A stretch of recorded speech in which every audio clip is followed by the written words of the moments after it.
সম্মানিত দিনী ভাই বোন, কোন নারীর গায়ে হাত লাগিয়ে হলুদ মাখাতে পারে না।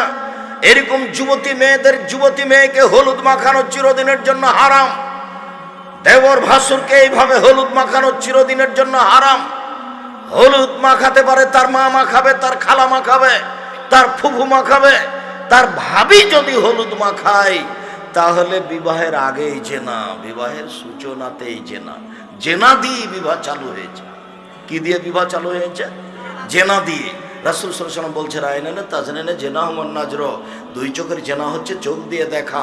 অল ওজনানে জেনাহুমুল ইস্তেমাউ, দুই কানের জেনা হচ্ছে কান দিয়ে শোনা।